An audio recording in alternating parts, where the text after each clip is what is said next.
American president Donald Trump മോദിക്ക് മുമ്പിൽ നമ്മുടെ പ്രധാനമന്ത്രി നരേന്ദ്രമോദിക്ക് മുമ്പിൽ മുട്ടുകുത്തിയ ചരിത്ര നിമിഷമാണ് ഇന്നലെ രാത്രിയോടുകൂടി സംഭവിച്ചിട്ടുള്ളത്.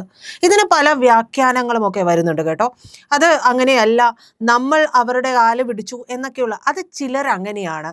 എപ്പോഴും ഇന്ത്യ മറ്റു രാജ്യങ്ങളുടെ അല്ലെങ്കിൽ അമേരിക്കയുടെ കാല് പിടിക്കുന്നു എന്ന് കേൾക്കാൻ താല്പര്യമുള്ള ഒരു കൂട്ടരുണ്ട്. അവരെ നമുക്ക് മാറ്റി നിർത്താം.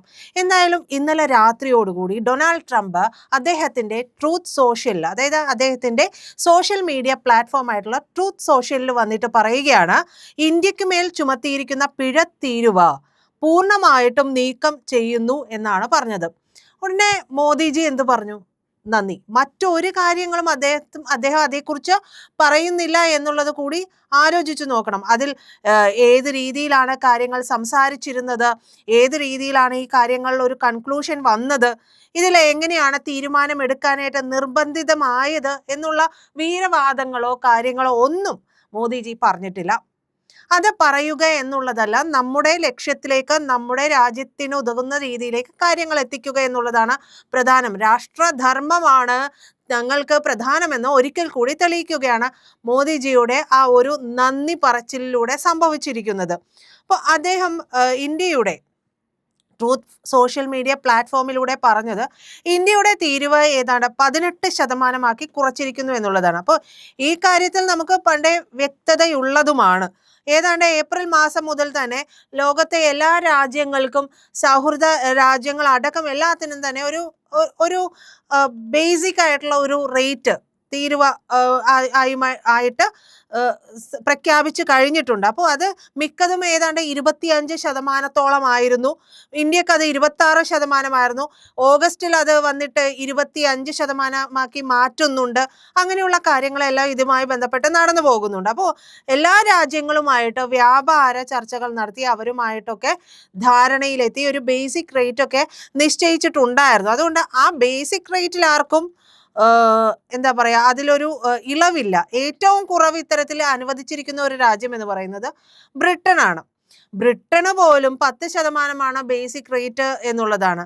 അതുപോലെ തന്നെ 15% ജപ്പാനും യൂറോപ്യൻ യൂണിയനും ഒക്കെ ബ്രിട്ടനും ഒക്കെ ഉള്ളതാണ്. ഏറ്റവും കുറഞ്ഞ ബേസിക് റേറ്റ് എന്ന് പറയും 19%. അതിന് മുകളിലേക്ക് പോകുമ്പോഴാണ് നമുക്ക് അറിയേണ്ടത് എങ്ങനെയാണ് ഇത്തരത്തിലൊരു തീരുമാനത്തിലേക്ക് ഞാൻ വിടില്ല, എൻ്റെ തീരുമാനം തന്നെ എല്ലാ രാജ്യങ്ങൾക്കു മേലും അടിച്ചേൽപ്പിക്കും, അമേരിക്കയാണ് സർവാധിപതി എന്നൊക്കെയുള്ള തരത്തിലായിരുന്നു കാര്യങ്ങളുമായിട്ട് ഒരു പോക്കുണ്ടായിരുന്നത്. അപ്പോൾ എല്ലാവരോടും പിണങ്ങിക്കൊണ്ട്, എല്ലാവരോടും നമ്മൾ പറയില്ല ഒരു മൂശാട്ട സ്വഭാവം, ഈ മൂശാട്ട സ്വഭാവം കാണിച്ചുകൊണ്ടാണ് ട്രംപ് മുന്നോട്ട് പോയിക്കൊണ്ടിരുന്നത്. അപ്പോൾ ട്രംപിനോട് തിരിച്ച് അമേരിക്കയോട് പരസ്യമായിട്ട് പിണങ്ങാതെ ഇന്ത്യ പോയ ചില വഴികളുണ്ട്. അത് നമ്മൾ കാണാതെ പോകരുത്. അങ്ങനെ കാണാതെ പോകുമ്പോഴാണ് സത്യത്തിൽ നമ്മൾ പറയുന്നത് ഇന്ത്യ അമേരിക്കയുടെ കാല് പിടിച്ചു. ഇന്ത്യ ഒരിക്കലും അമേരിക്കയുടെ കാല് പിടിക്കുകയല്ല ചെയ്തിട്ടുള്ളത് എന്ന് വ്യക്തമായിട്ട് നമ്മൾ മനസ്സിലാക്കുക. അമേരിക്ക നമ്മളോട് വളരെ കാർക്കശ്യത്തിൽ ഞങ്ങൾ പിടിച്ച മുയലിന് 3 കൊമ്പ്, അപ്പോൾ മോദിജി വേറൊന്നും പറഞ്ഞില്ല, എന്നാൽ പിന്നെ ഞങ്ങൾ പിടിച്ച മുയലിന് 4 കൊമ്പോ അല്ലെങ്കിൽ 5 കൊമ്പോ ഉണ്ട്, നീ എന്നാന്ന് വെച്ചാൽ ചെയ്യണം ഉവേ എന്നാണ് പറഞ്ഞത്. സത്യത്തിൽ അത് തന്നെയായിരുന്നു തീരുമാനം. എന്നാൽ പരസ്യമായിട്ട് കൊമ്പ് കോർക്കാനോ ഒന്നിനും പോയിട്ടില്ല ഇന്ത്യ എന്നുള്ളതാണ്. അപ്പോൾ ഞങ്ങൾക്ക് ഞങ്ങളുടെ നിലപാടുകളുണ്ട്, ഞങ്ങൾ ആ നിലപാടുകളുമായി മുന്നോട്ട് പോകും, നിങ്ങൾക്ക് എന്താണ് ചെയ്യാൻ കഴിയുന്നത് അതുമായി ബന്ധപ്പെട്ട് നിങ്ങൾ ചെയ്തുകൊള്ളുക എന്നാണ് പറഞ്ഞത്. അപ്പോൾ അത്തരത്തിൽ കുറച്ചു നാൾ കാത്തിരുന്നു ട്രംപ്. പക്ഷേ ട്രംപിനുണ്ടായത് എന്ന് പറഞ്ഞാൽ പൂർണ്ണമായിട്ടും നിരാശ മാത്രമാണ്. ഇന്ത്യ വിചാരിച്ച രീതിയിൽ മെരുങ്ങിയില്ല, വിചാരിച്ച രീതിയിലെന്നല്ല, മെരുങ്ങിയതേയില്ല. ട്രംപ് പിടിച്ചു കെട്ടാൻ നോക്കി, പക്ഷെ ഒത്തില്ല എന്നുള്ളതാണ്. ട്രംപ് കണ്ടിട്ടുള്ളതും ഈ പാശ്ചാത്യ രാജ്യങ്ങളുടെയൊക്കെ ഒരു രീതി ഉണ്ടല്ലോ, ഇന്ത്യയെ നമ്മൾ പിടിച്ചു വലിച്ച് എവിടെയെങ്കിലും ഒരു മൂലക്ക് കെട്ടാൻ നോക്കിയിട്ടുണ്ടെങ്കിൽ അത് നടക്കും. പണ്ട് അവർ കുറെ ഭരിച്ച് ഉല്ലസിച്ച് നമ്മളെ മുഴുവൻ തവിട് പൊടിയാക്കിയതാണ്. അപ്പോൾ എന്നും ഇന്ത്യയുടെ മെക്കിട്ട് കയറാം എന്നുള്ള ഒരു രീതിയിലേക്ക് അവരുടെ മനസ്സിൽ ഇന്നും ആ ഒരു രീതി കിടക്കുന്നുണ്ടായിരുന്നു. അത് പൊളിച്ചടക്കി കയ്യിൽ കൊടുത്ത് പൊളിച്ചടക്കി കയ്യിൽ കൊടുത്തിട്ടുണ്ട്, ഇത് കീശയിലിട്ട് നടന്ന ട്രംപച്ചായ ഈ പരിപാടിയുമായിട്ട് ഇങ്ങോട്ടേക്ക് വരരുത് എന്ന് കൃത്യമായിട്ട് പറഞ്ഞു. അതുപോലെ തന്നെയല്ലേ അമേരിക്കയുമായിട്ട് ചേർന്ന് നിൽക്കുന്ന യൂറോപ്യൻ യൂണിയൻ രാജ്യങ്ങളുമായിട്ട് നമുക്കുണ്ടായ കരാർ അമേരിക്കയെ സത്യത്തിൽ അത് ഞെട്ടിച്ചു കളഞ്ഞില്ലേ?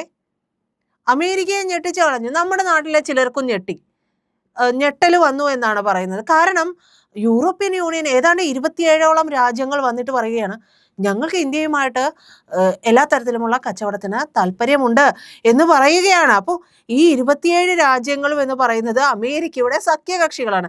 ഈ സഖ്യകക്ഷികൾ വന്നിട്ട് പറയുകയല്ലേ, ഇത്തരത്തിൽ പറയുമ്പോൾ സ്വാഭാവികമായിട്ടും നമ്മുടെ ഇവിടെയുള്ള രാജ്യവിരുദ്ധർക്ക് ചങ്ക് വേദനിക്കും എന്നുള്ളത് ഉറപ്പായിട്ടുള്ള കാര്യമാണ്. ഇത് കൂടാതെ ഈ യൂറോപ്യൻ യൂണിയൻ രാജ്യങ്ങൾ എന്ന് പറയുന്നത് ഏതാണ്ട് എല്ലാം നാറ്റോ രാജ്യങ്ങൾ കൂടിയാണ് എന്നുള്ളതാണ് ഓർക്കേണ്ടത്. അപ്പോൾ ട്രംപുമായിട്ട് ഇവർ ഉടക്കി നിൽക്കുന്ന ഒരു സാഹചര്യമുണ്ട്. ട്രംപുമായി പിണങ്ങി നിൽക്കുന്ന സാഹചര്യം, പല വിഷയങ്ങളിൽ ഈ പിണക്കമുണ്ട്. ഏറ്റവും ഒടുവിലത്തെ വിഷയം നോക്കിക്കഴിഞ്ഞിട്ടുണ്ടെങ്കിൽ ഡെൻമാർക്കാണ്. അപ്പോൾ ഡെൻമാർക്കിൻ്റെ ഭാഗമായിട്ടുള്ള ഗ്രീൻലാൻഡ് പിടിച്ചെടുക്കാൻ ശ്രമിക്കുന്ന തരത്തിൽ പല രീതിയിലുള്ള പ്രശ്നം നമുക്കറിയാം.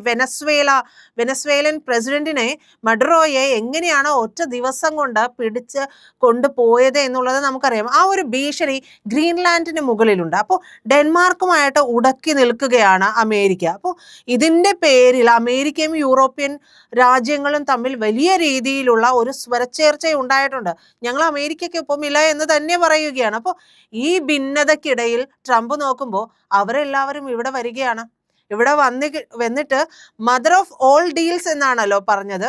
യൂറോപ്യൻ അതിൻ്റെ പ്രസിഡന്റ് വന്നിട്ട് പറഞ്ഞത്, ആ ലേഡി പറഞ്ഞത് മദർ ഓഫ് ഓൾ ഡീൽസ്, ഞങ്ങൾക്ക് വളരെ സന്തോഷമുണ്ട് എന്നാണ് പറഞ്ഞത്. അപ്പോൾ അത്തരത്തിൽ ഉണ്ടായ ഒരു സാഹചര്യം സഹിക്കാവതല്ല അമേരിക്കൻ പ്രസിഡന്റ് ട്രംപിന് എന്നുള്ളതാണ്. അപ്പോൾ യൂറോപ്യൻ കമ്മീഷണർ ഡൽഹിയിലെത്തി ഈ കരാർ ഒപ്പിടുമ്പോൾ ഇത് അമേരിക്കയ്ക്ക് മുന്നിലേക്ക് എടുത്തു വെക്കുന്ന ഒരു ചോദ്യം കൂടി എടുത്തു വെക്കുന്നത്, നിങ്ങൾ ഇനി ഞങ്ങളോട് മുട്ടാൻ നിൽക്കണോ അതോ ഈ പറയുന്ന ശൗര്യം അടക്കി നേരെ ചൊവ്വേ വഴിക്ക് വരണോ എന്നുള്ള ഒരു ചോദ്യം കൂടി നമ്മൾ മുന്നോട്ട് വെച്ചു കൊടുത്തു.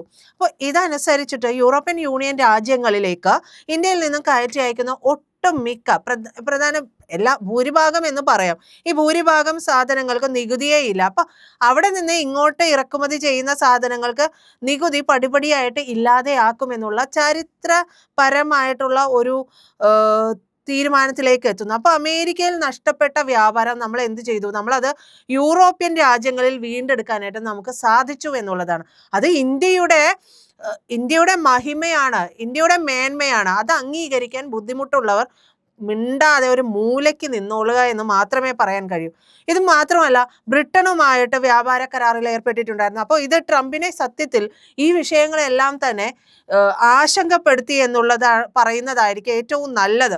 അപ്പോൾ അമേരിക്കയുടെ ചങ്ങാതിമാരായിട്ടുള്ള ഈ യൂറോപ്യൻ യൂണിയൻ രാജ്യങ്ങൾ തരക്കേടില്ലാത്ത ബന്ധം ഇന്ത്യയുമായിട്ട് ഉണ്ടാക്കുന്നു. അപ്പോൾ അതുമായി ബന്ധപ്പെട്ട്, അത് മാത്രമല്ല യൂറോപ്യൻ രാജ്യങ്ങൾ ചൈനയുമായിട്ട് കൂടി സഖ്യത്തിന് പോകുന്നുണ്ട്. അപ്പോൾ ബ്രിട്ടീഷ് പ്രധാനമന്ത്രി കീർ സ്റ്റാർമർ അദ്ദേഹം കഴിഞ്ഞ ദിവസങ്ങളിലെല്ലാം തന്നെ ചൈനയിലായിരുന്നു.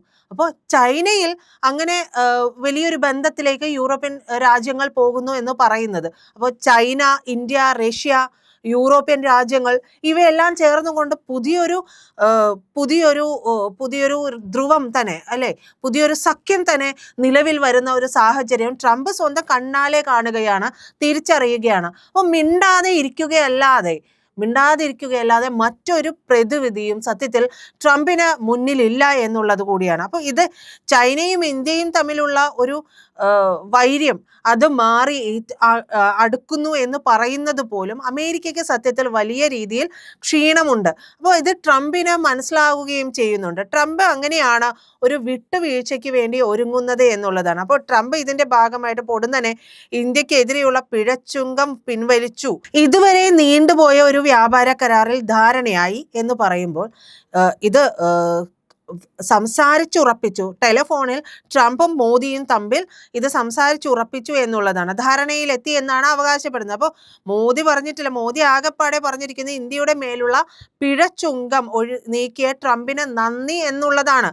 അപ്പോൾ ഈ പിഴച്ചുങ്കം 18% എന്നുള്ളത് പറയുമ്പോൾ അത് വലിയ നേട്ടം തന്നെയാണ്. ഇന്ത്യയെ തേച്ച് ട്രംപ് പാകിസ്ഥാനുമായിട്ട് സഖ്യത്തിൽ ഏർപ്പെടുന്ന കാഴ്ചയും നമ്മൾ കണ്ടു.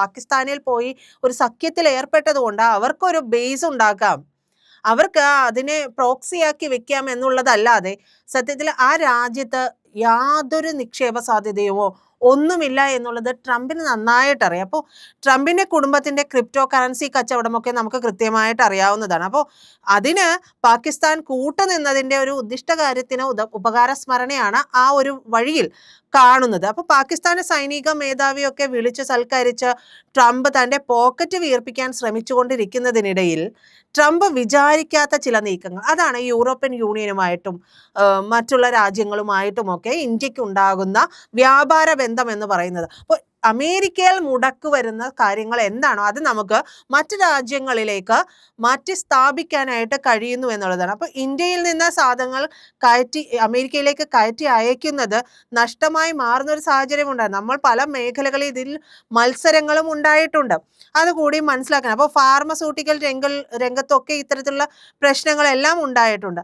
അങ്ങനെ വരുമ്പോഴാണ് പൂർണ്ണമായിട്ടും ട്രംപിന് കീഴടങ്ങേണ്ടി വരുന്നത്. ഇന്ത്യയിൽ നികുതി കൂടിക്കൊണ്ട് ഇന്ത്യയെ അല്ലെങ്കിൽ മാറ്റി നിർത്തുമ്പോൾ അമേരിക്കയ്ക്ക് ഇങ്ങനെ ആശ്രയിക്കാൻ പറ്റുന്ന മറ്റു രാജ്യങ്ങൾ എന്ന് പറയുന്നത് ബംഗ്ലാദേശ്, വിയറ്റ്നാം, പാകിസ്ഥാൻ ഒക്കെയാണ്. പക്ഷേ ഗാർമെന്റ്സ് ഉൾപ്പെടെയുള്ള കാര്യങ്ങളിലൊക്കെയും അവർക്ക് ആശ്രയിക്കാൻ അവിടെ അതാണ് കുറച്ചുകൂടെ സുരക്ഷിതമായത്. പക്ഷേ നോക്കൂ, കഴിഞ്ഞ ദിവസമാണ് ബംഗ്ലാദേശിൽ വലിയ വിഷയങ്ങൾ ഉണ്ടാകുന്നു, പാകിസ്ഥാനിൽ വലിയ വിഷയങ്ങൾ ഉണ്ടാകുന്നു, അവിടെ പ്രവർത്തനങ്ങൾ ഒന്നും നടക്കാത്ത അവസ്ഥയുണ്ടാകുന്നു. ഗാർമെന്റ്സ് സെഷൻ അത് മൊത്തത്തിൽ എല്ലാം അടച്ചു പൂട്ടുന്ന രീതിയിലേക്കുള്ള കാര്യങ്ങളെല്ലാം വരികയും ഒക്കെ ചെയ്യുകയാണ്. അപ്പോൾ പൂർണ്ണമായിട്ടും അമേരിക്ക കൂട്ടുകൂടിയ രാജ്യങ്ങൾ, അമേരിക്ക എന്തിനു വേണ്ടി ആരെ തകർക്കാൻ വേണ്ടി കൂട്ടുകൂടിയോ ആ രാജ്യങ്ങൾ ഒന്നും തന്നെ അമേരിക്കയുടെ വളർച്ചയ്ക്കോ അമേരിക്കയുടെ മുന്നോട്ടുള്ള പോക്കിനോ ഒന്നും തന്നെ ഉതകുന്ന തരത്തിലുള്ള രാജ്യങ്ങളല്ല എന്നുള്ളത് അമേരിക്ക തിരിച്ചറിയുക കൂടി ചെയ്യുന്നുണ്ട്. ഇതിനിടയിലാണ് റഷ്യയുമായിട്ടുള്ള ഇന്ത്യയുടെ ജോയിന്റ് വെഞ്ചേഴ്സ് ഒക്കെ വരുന്നത്. പല രീതിയിൽ പല കാര്യങ്ങളിലായിട്ട് പല സാധ്യതകൾ തേടിക്കൊണ്ട് ഇന്ത്യയും റഷ്യയും തമ്മിൽ ജോയിന്റ് വെഞ്ചറായിട്ട് പല കാര്യങ്ങളും ചെയ്യുന്നു. പ്രതിരോധ രംഗത്തുൾപ്പെടെ ചെയ്യുന്ന സാഹചര്യങ്ങൾ ഉണ്ടാകുന്നു. അപ്പോൾ നോക്കുമ്പോൾ ട്രംപ് നോക്കുമ്പോൾ അവനെ ഞാൻ മുട്ടുകുത്തിക്കാൻ നോക്കി, പക്ഷേ അവൻ മുട്ടുകുത്തുകയല്ല, മുന്നോട്ട് കുതിച്ചുകൊണ്ടിരിക്കുകയാണ്, ഇരട്ടി വീര്യത്തോടെ കുതിച്ചുകൊണ്ടിരിക്കുകയാണ്. കൂടാതെ അമേരിക്ക ശ്രദ്ധിച്ച ഒരു കാര്യം എന്ന് പറയുന്നത് തൻ്റെ ഭാഗത്ത് നിന്നിരുന്ന രാജ്യങ്ങൾ, ഈ രാജ്യങ്ങളെല്ലാം തന്നെ ഇന്ത്യക്കൊപ്പം വന്നു ചേരുകയാണ്. ഇന്ത്യക്കൊപ്പം റഷ്യ, ചൈന ഉൾപ്പെടെയുള്ള രാജ്യങ്ങളുണ്ട്, കൂടാതെ യൂറോപ്യൻ യൂണിയൻ രാജ്യങ്ങളുണ്ട്. അത് തന്നെയാണല്ലോ നാറ്റോ. അപ്പോൾ കൂടെ നിൽക്കാൻ ആരുമില്ല, ഒറ്റപ്പെട്ടു പോകുന്നു. ഇനിയും മൂശാട്ട കാണിച്ചിട്ടുണ്ടെങ്കിൽ അടി പതറിപ്പോവും. പൂർണ്ണമായിട്ടും അമേരിക്ക തകിടം മറിഞ്ഞു പോകുമെന്നുള്ള വസ്തുത ട്രംപ് മനസ്സിലാക്കിയതിൻ്റെ കൂടി അടിസ്ഥാനത്തിലാണ് ഒടുവിൽ മോദിയുടെ, സത്യത്തിൽ പറഞ്ഞാൽ മോദിജിയുടെ സർജിക്കൽ സ്ട്രൈക്കിന് മുമ്പിൽ ട്രംപ് മുട്ടുകുത്തിയത് എന്ന് നിസ്സംശയം നമുക്ക് പറയാൻ കഴിയും. പ്രിയപ്പെട്ട പ്രേക്ഷകരെ, ഇതുവരെ ഇന്ത്യ ലൈവിന് നിങ്ങൾ തന്ന എല്ലാ സഹകരണത്തിനും നന്ദി പറയുകയാണ്. കൂടാതെ മുന്നോട്ടുള്ള യാത്രയ്ക്ക് നിങ്ങളുടെ സഹകരണം ആവശ്യമാണ്, മറ്റൊന്നും ചെയ്യേണ്ടതില്ല. ചാനൽ സബ്സ്ക്രൈബ് ചെയ്യുക, കൂടെ ആ ബെൽ ബട്ടൺ കൂടി അമർത്തുക. കൂടാതെ മറ്റുള്ളവരോട് ചാനൽ സബ്സ്ക്രൈബ് ചെയ്യാനായിട്ട് പറയുക.